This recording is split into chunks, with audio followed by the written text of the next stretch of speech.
Hello, beautiful people of the internet. I'm Cariano Otaño. I'm here today to tell you more about the OperaDelaware Studio Series and our very next artist who is going to be coming to the Studio Series here at the OperaDelaware Studios. We're going to be joined by Brian James Myer.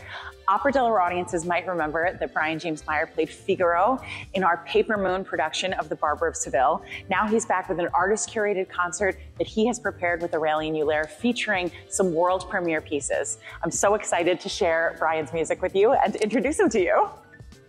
Brian James Myer, you have been a friend of OperaDelaware for many years. You've also been a friend of me and Dane and Brendan and all of us as individuals for a long time. It's so exciting to get to present a recital curated by you, telling the story that you want to tell. Tell us a bit about the title and the content. What should we expect in this recital? So this content is very, very important to me.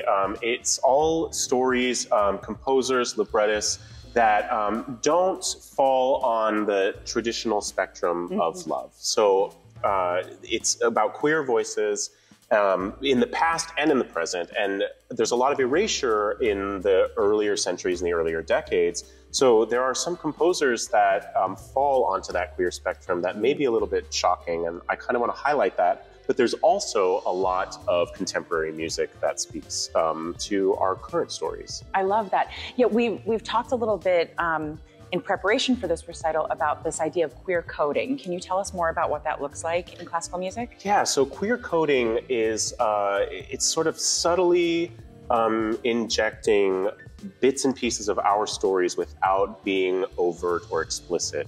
A lot of that happens in the operas of Benjamin Britten, perhaps, and I mean, that's the most obvious one that I can think of, but there are many others.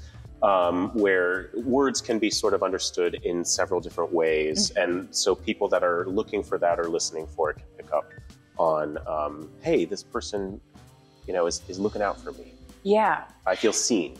And that is such an important part of, I think, this entire series, the studio series with OperaDelaware, is that we want our artists to be seen because that really reflects our community. Who are you hoping to appeal to with this program? Who are you hoping to reach with this program?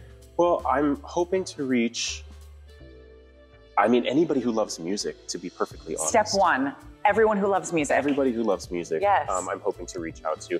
But also the people in my community, in the queer community. I live in Philadelphia, and I have a wide range of friends in the queer community that I have been talking of this recital to.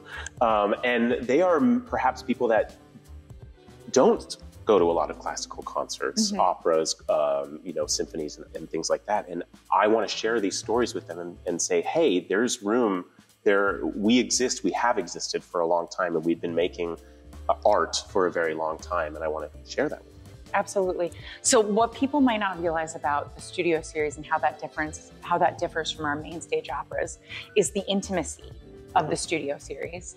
That it's just you and Aurélien Huller who helped you program this recital, the two of you creating music in the intimacy of the beautiful OperaDelaware studio space, that you really get to decide how you want to tell these stories, the flow of the program. It's really your perspective. So talk about, as an artist, having the authority to determine how you want to connect with an audience. Yes, I want to start by saying, yes, I have had complete control over what I get to present, how I want to do it, how formal or informal. Everything has been up to me, which has been really, really wonderful. That doesn't happen very often. So that's been really wonderful. And because I've had this freedom, I've really been able to focus on who can I showcase, what stories can I tell, where can I throw in some more traditional sound